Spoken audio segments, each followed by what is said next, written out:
Good afternoon, everyone.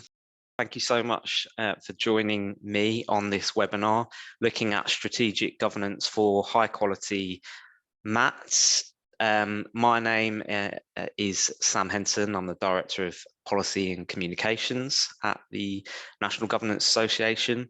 I'm going to be talking about MAT governance, the ins and outs of it, looking at the complexities involved with it, and also I'm going to be starting us off looking at the latest from the Department for Education on MAT governance as well.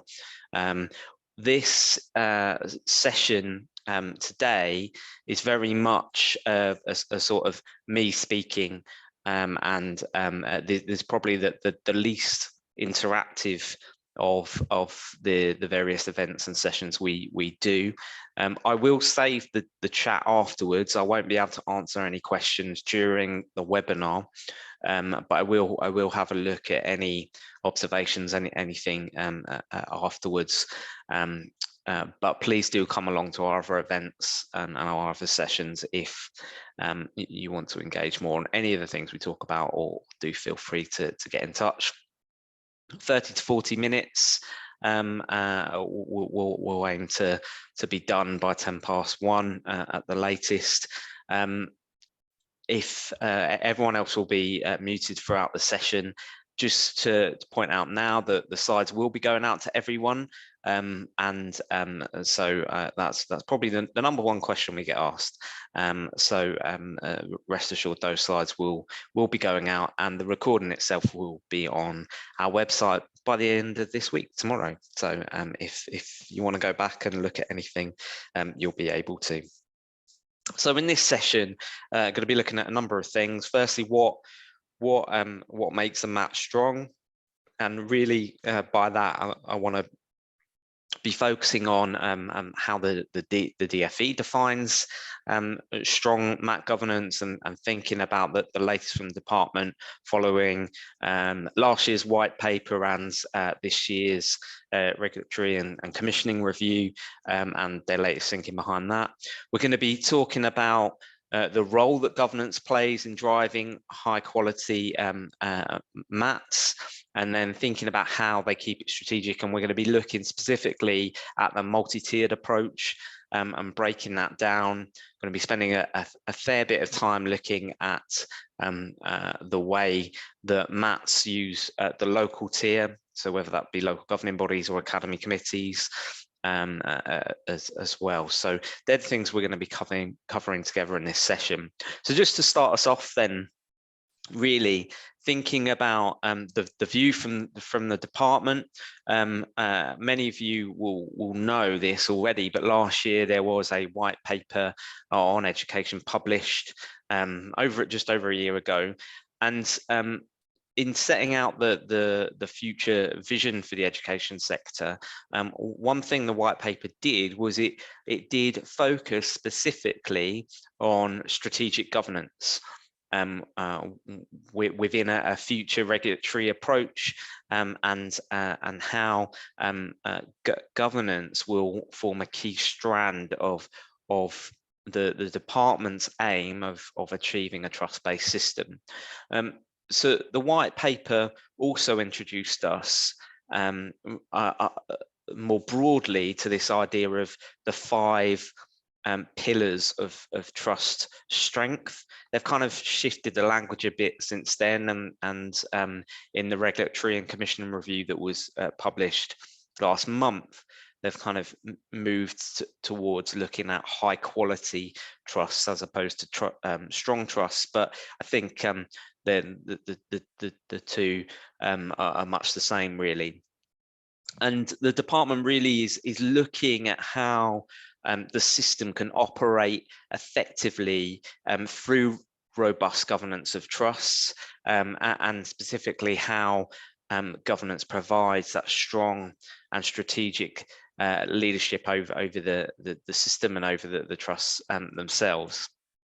So the DFE is now very much pushing the establishment of multi-academy trust-based system as a means of creating a way to increase what it's done already, to scale up the way that MATs are led, the way that MATs lead other schools, and governance is a huge part of that. So we're essentially entering the next phase of the trust-based system program, and that is focused very much on consolidating the proven practice of high quality trust to date, and the DFE really looking to scale, if you like, across the sector what's happened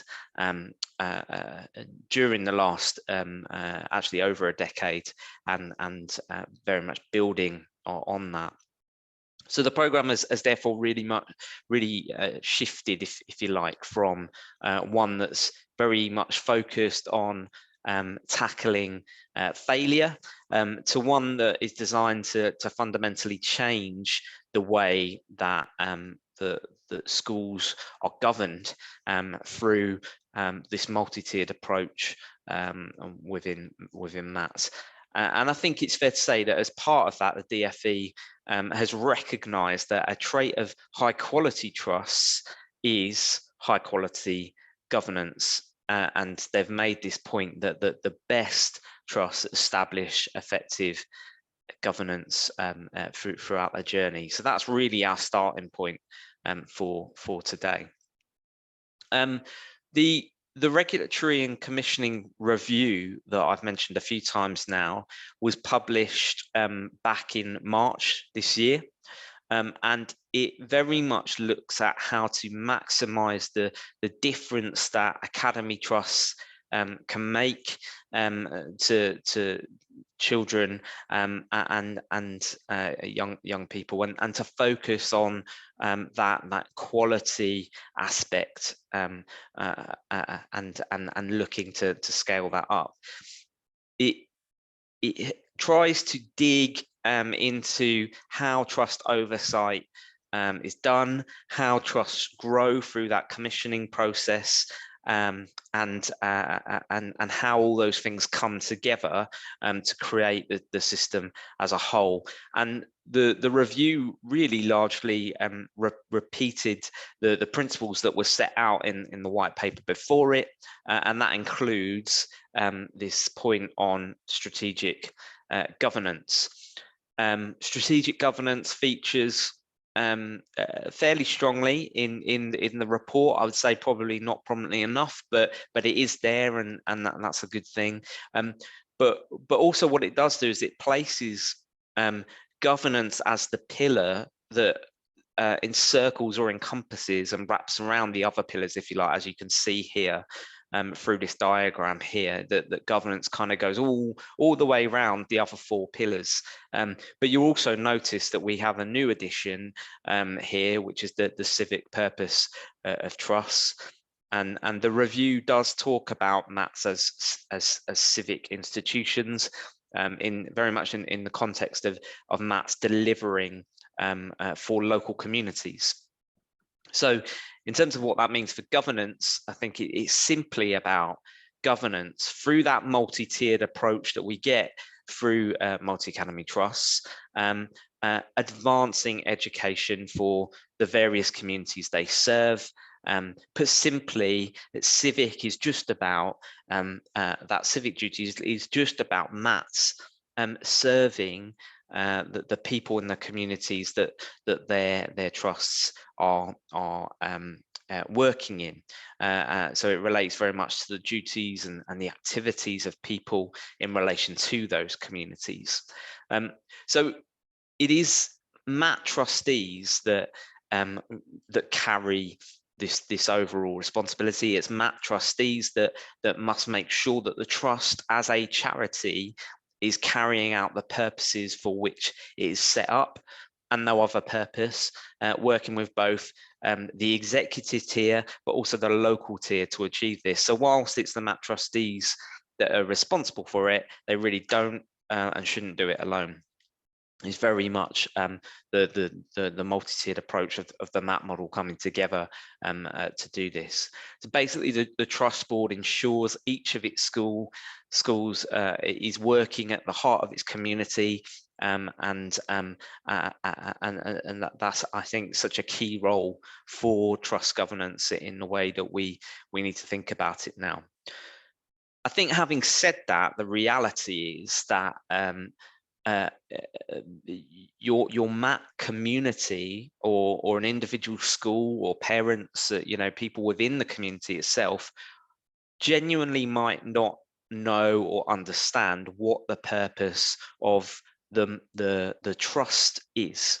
And I think that can sometimes limit the acceptance of both the identity of the trust, but also the purpose of the trust. And we found that, looking back over the years, that there's quite a lot of stakeholders out there who are sometimes not clear on the trust's mission and purpose, and there's external factors that also can contribute to the complexities around that as well.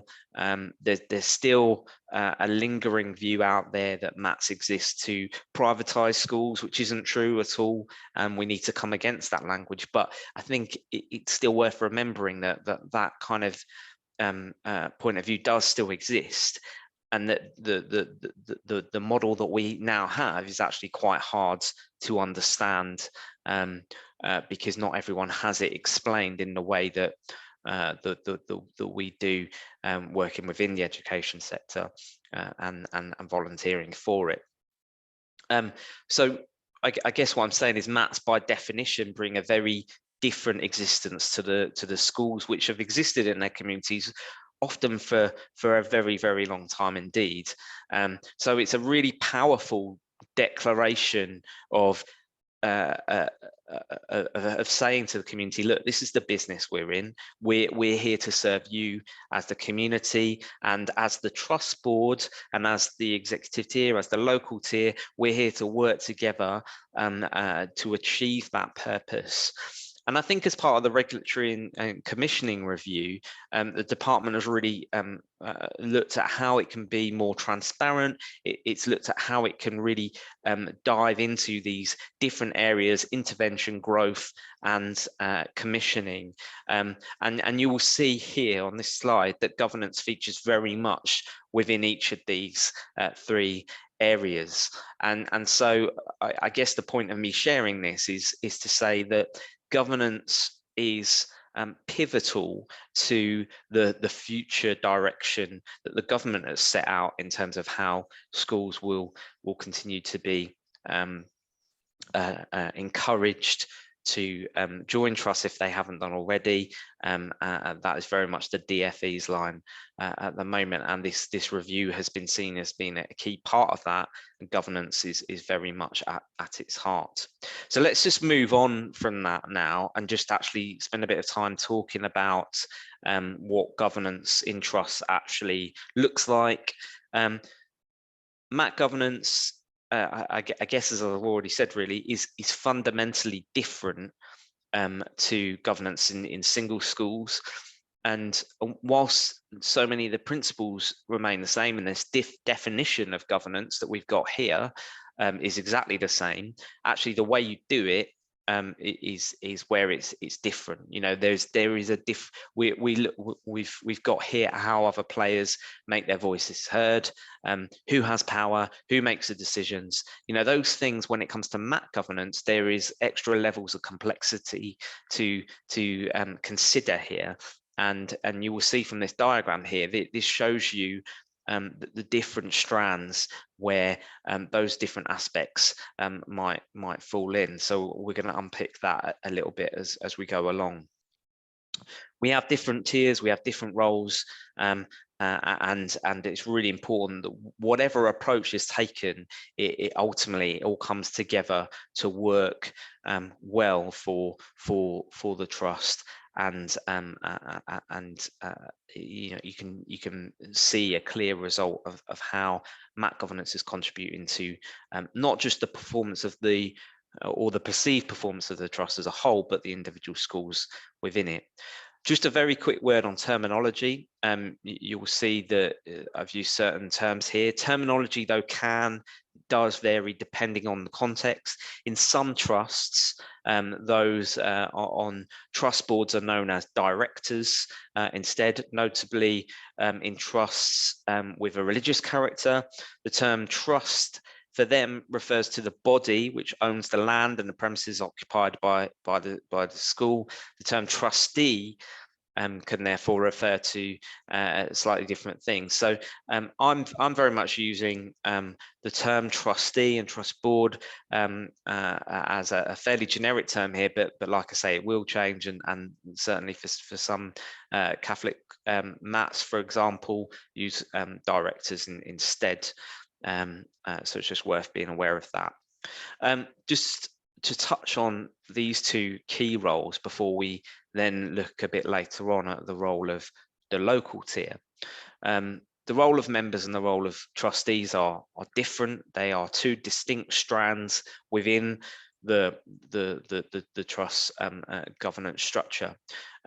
Trustees are the ones that ultimately are doing the vast majority of the governance within the trust with the aid of the local tier. But the role of members is one that I think we do need to pay attention to, and actually has driven a fair bit of confusion over the years. Members are not exclusive to Academy Trust by any means. Most charitable companies have members, but all Academy Trusts are set up as charitable companies, so they must have members, and the first members sign to say that they wish to form the company, and those members also have agreed to Trust's articles of association and so on.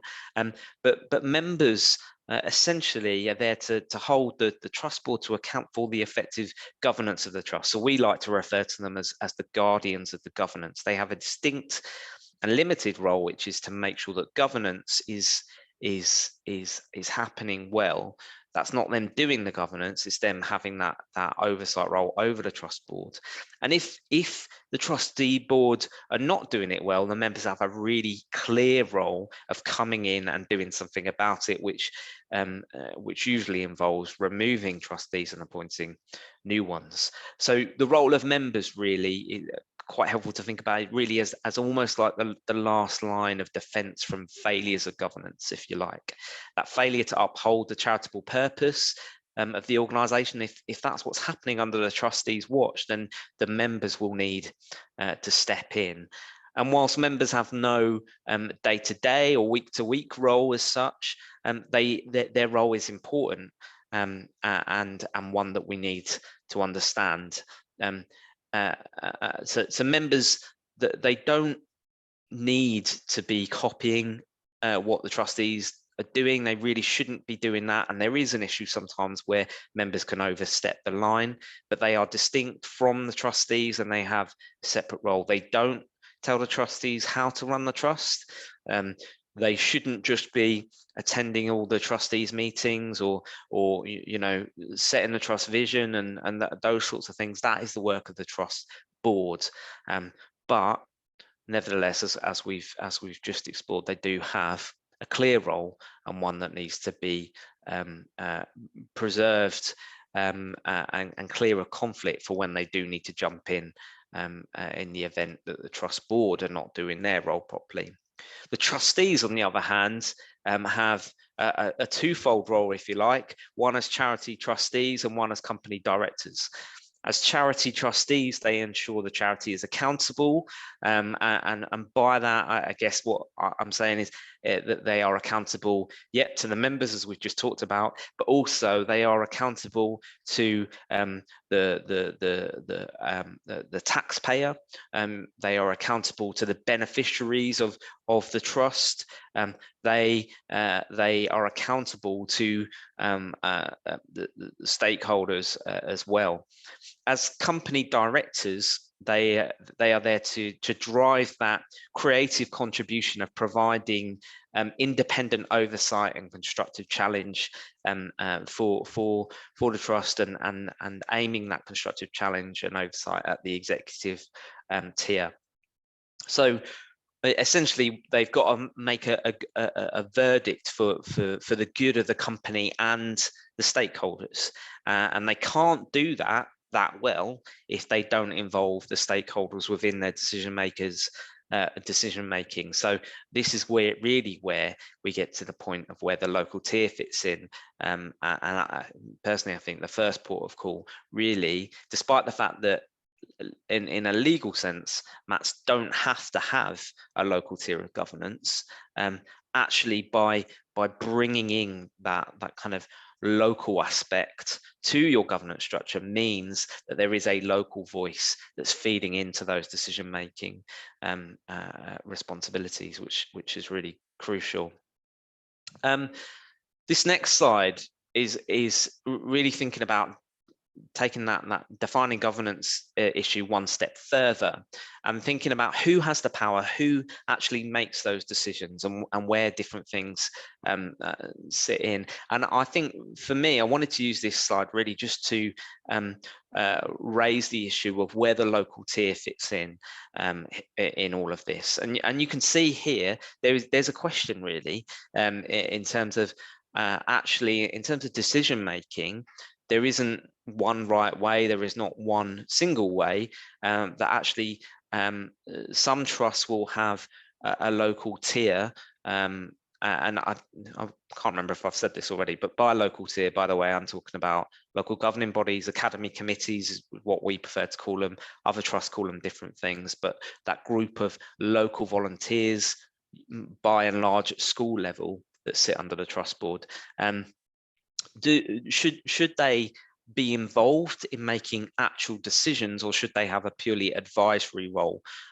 So I guess depending on what level of power you give them, will help decide which kind of column they fit into here, whether they're feeding into decisions as other players, giving those views and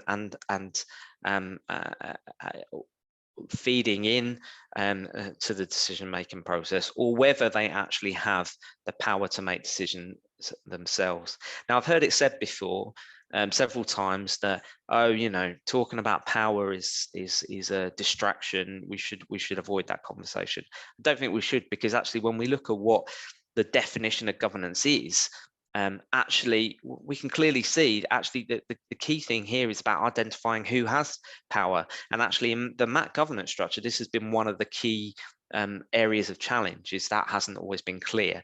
So actually thinking about where does power sit within the decision-making responsibilities of our trust is I think a really important point.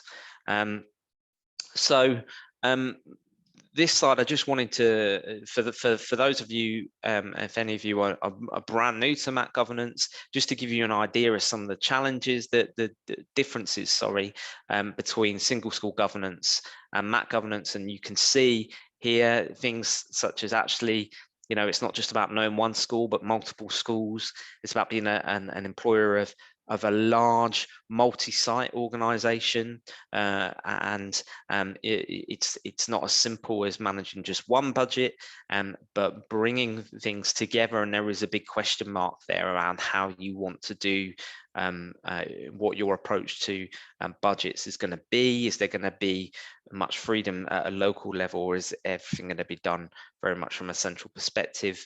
And then crucially, like I've been saying, there's multiple tiers in terms of staffing, but also in terms of governance as well.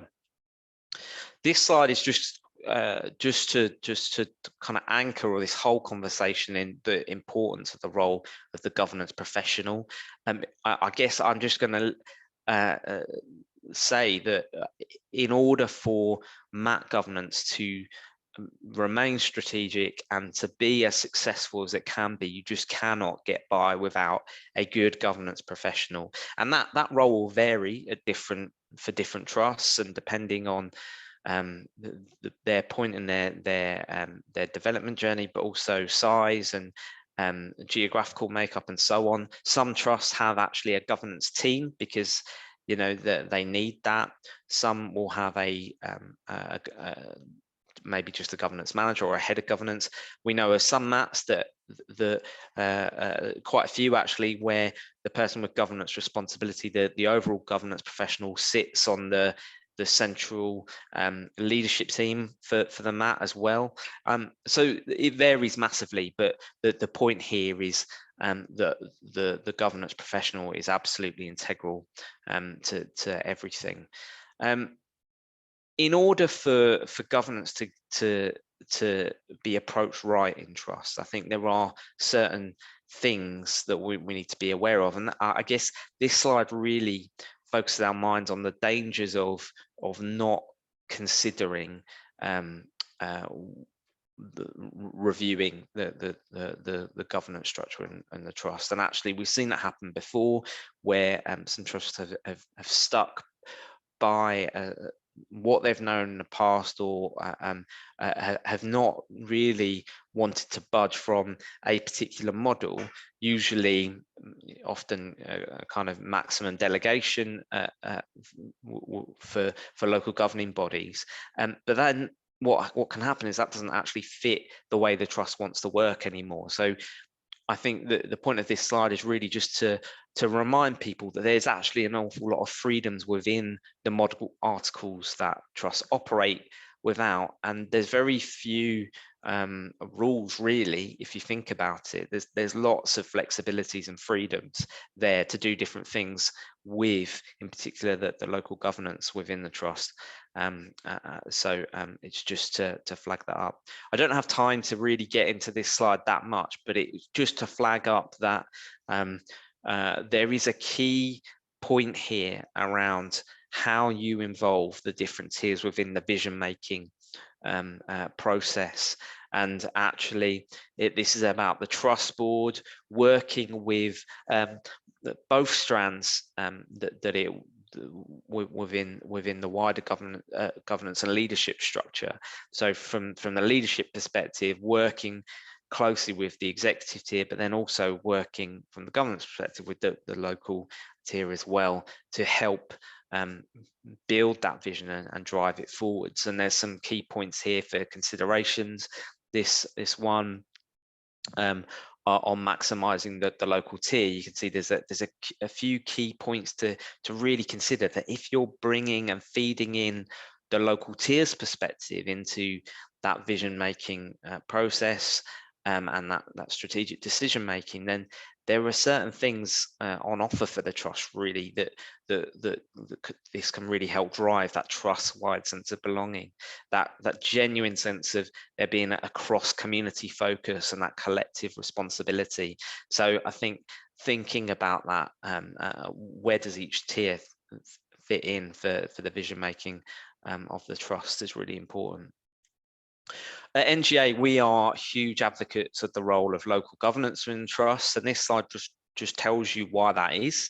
These are the different things that it very much offers. And you can see here from this quote from the Regulatory and Commissioning Review as well, that there is a general sense that actually the vast majority of trusts have a local tier. Lots of them are doing it really well. And you know, the voices saying that a local tier isn't needed are really minimal, and actually when done well, it can really offer a whole bunch of huge benefits to the trust. To make it meaningful, though, I think it's really important to think about, actually, are we going to go beyond the bare minimum, and are we really going to think about where this can add the most value? The local tier can offer and help the trust board to achieve a number of things. It forms the bridge between the trust board and its schools, and I think the academy committees, you know, they might have less decision-making power than they used to. In fact, they certainly will. But that can actually be a good thing, because as trusts developed, it can help remove duplication. It can help those at a local level to really focus on specific areas. That said, there still has to be an opportunity to influence the trust board decision-making. being there as a point of consultation, representation to and from the trust board, as advocates from the trust board, and so on.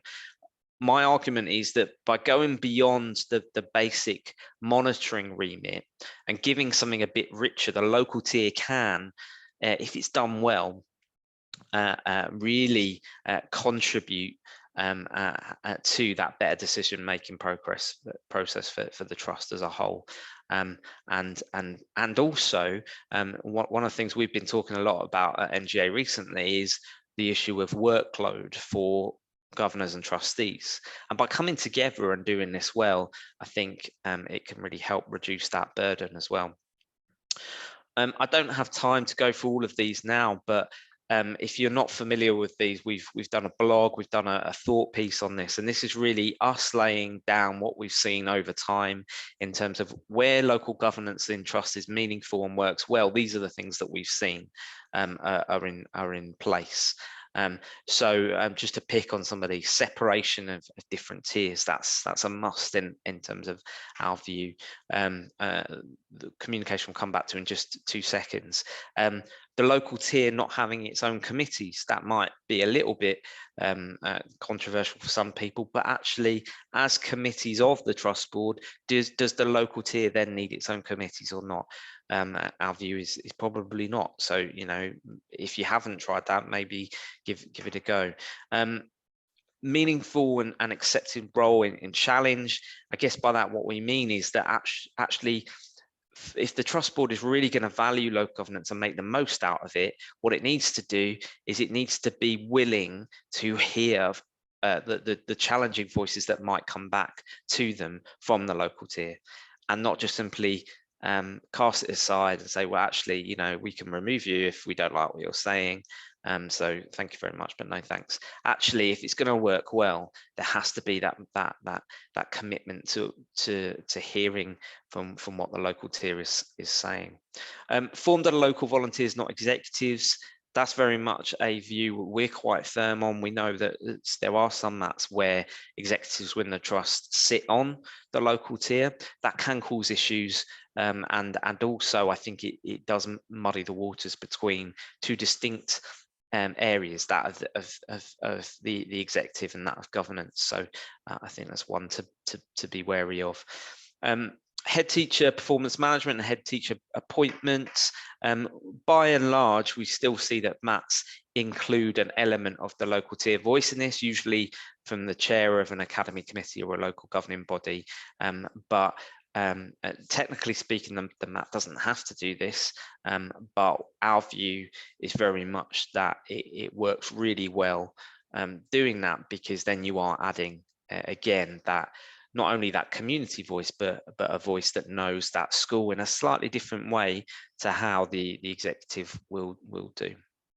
And then the final one I'll just bring attention to is the last one: retaining contribution to school improvement and awareness of schools budget.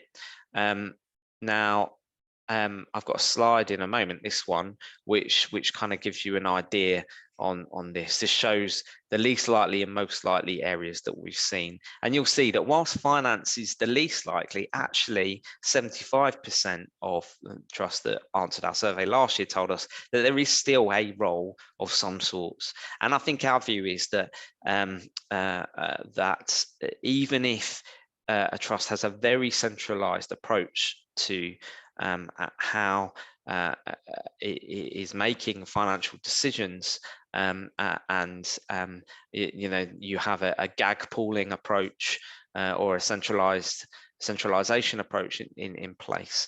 Actually, at the very least, the local tier needs to understand that and be clear on how money is used. But there is a general point here around helping those at a local level to understand that, you know, once you're in a trust, you are part of, you as a school is not the organization, you are part of a bigger organization, and actually it's that organization's overall fund, the overall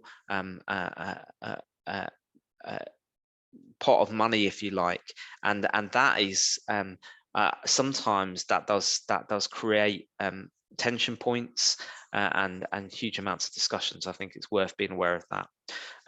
But you can also see here that actually, whilst local engagement is the most likely, actually we have the 4 S's, which is standard, stakeholders, safeguarding and send. And so going back to our previous slide on 12, you see that actually the vast majority of trusts do have some sort of school improvement type focused role for the local tier. The scheme of delegation, I'll touch on this very quickly. I'm aware of time. This is just to say that the scheme delegation is absolutely crucial, both as a means, a mechanism of clarifying the way that the lines of accountability work within the trust, but also I think in helping the difference is to actually understand their role, because you are very bluntly stating who's responsible for what. So a crucial tool. It's also a great tool, I think, for sort of marketing your approach to other schools looking to join you as a trust. So if you are in a trust now, I think actually thinking about the scheme delegation, not just as a means of compliance, but actually this can help us demonstrate our transparency, our openness, our inclusive culture, as a key tool to help bring other schools in. If you're a school who's looking at trusts to join, have a look at their scheme delegation. What does it tell you? What are the things that concerns you? And if there are issues there, I think use the scheme delegation as a basis to ask those questions. My last couple of slides before I finish, this was just to really emphasize the challenges that can emerge over the sort of tension points between centralization and localization, if you like. What MATs do is they centralize a lot of functions that some schools, if they're new to trusts, are not as familiar with, and the trust board is really there to among the other things that we talked about already, to help the individual schools and within the trust to really get to grips with this. But with each of these different things, I think each trust will approach it in a different way. Centralized policies, for example, some MATs will have a complete blanket approach where policies are done from the center. Other MATs will have a bit of a pick and mix, kind of some are centralized, some are not. So I think it's really key, if governance is going to achieve what it needs to achieve within a trust, actually, do people understand this? And is there a clear acceptance of that? If there isn't, why if there's a bit of resistance to it, I think it's helpful to really think about how do we get to the bottom of that. And sometimes largely it's just down to the fact that there hasn't ever been a real conversation at local level of why things are done in this way. So just being very much aware of that. But I do think that the centralization point is something that's not going away. It's something that actually more trusts will be doing, taking more of a centralized approach, particularly in terms of how they do money and other areas. But one thing the regulatory and commissioning review and the white paper before it has really sought to work on is how do we make this more transparent? How do we drive that transparency behind it? So I think that is something that will become more and more a part of the system as we move along. One thing I should have said earlier, actually, in terms of the regulatory and commissioning review, we are expecting to see a series of descriptors as well. It's not going to change anything, so nothing I've said today will be out of place on that, but that piece of work is still very much ongoing from the department.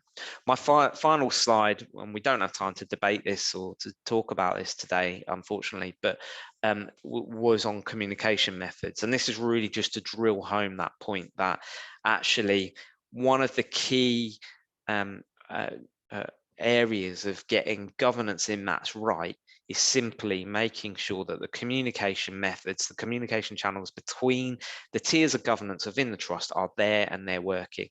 and so often we've seen that hasn't been the case, and that can really come to the detriment of the trust. But actually, there's lots of different ways, and I think the virtual way that we work now, particularly for the MAT model, can work wonders in terms of, that's not me advocating for a purely virtual means of doing governance, but it is me advocating making use of that, perhaps for committee meetings, perhaps for bringing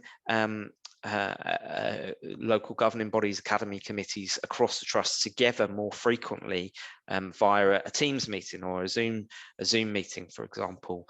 So at my trust, one of the things that we do is we have our trust board meetings as face-to-face meetings, but then we have our committees as virtual meetings, but then we also have kind of hub meetings, if you like, which is where we bring the chairs or people with different areas of focus together from across the trust to have a very specified conversation together, which is great, because then you get to hear about, so for example, one of the things we have a trust-wide committee for is on vulnerable children and disadvantaged children, and actually we can then have that conversation with other people who have that link within their school, and we can then feed that together. A trustee will attend that, and that's not a muddying of the tiers, because I think that is very much a communication method. Those meetings are not there to make decisions, but to feed in and to share back to the trust board as well. One thing I'll just mention here, which isn't on here, is the importance of celebrating together, of having opportunities to come together, whether that is via a MAT conference, which is suggested here, or whether it's other ways of doing that. I think just creating an opportunity to bring people together from across the trust, not just in terms of one specified area, but to hear about how the vision and how things are going, and where strategy is going to change or not.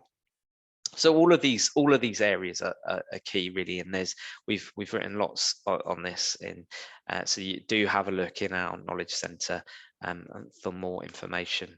I've run out of time, got to the end anyway, but this is just a flag some future events. We're just in the point where we're running our leadership forums. We had our MAT leadership forum this week, actually, but if you are part of a single academy trust or a maintained school, there is still time to sign up for those events. Our MAT Governance Conference in London is coming up.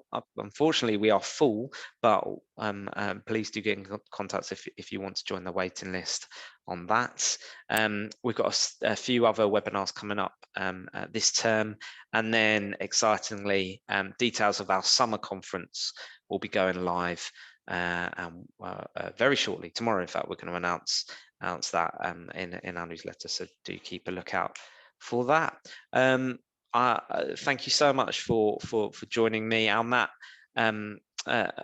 Trust membership offer is here, so it's in the slides. I won't go through all the details now, but we have a great package for those of you who are already in MATs, as well as for those of you who aren't, of course. But our MAT Trust, our MAT membership offer is really comprehensive and offers an awful lot of value, so do have a look at that, and there's some more details there. I haven't got time to go through these slides now, unfortunately, but just to stay with our induction programs, a brand new edition of Multi-Academy Trust is on the way shortly. Thank you so much for joining me and bearing with me. Really appreciate your time. And like I say, I will go back and look at the chat after we've finished. But thank you, and I hope you have a good rest of your day.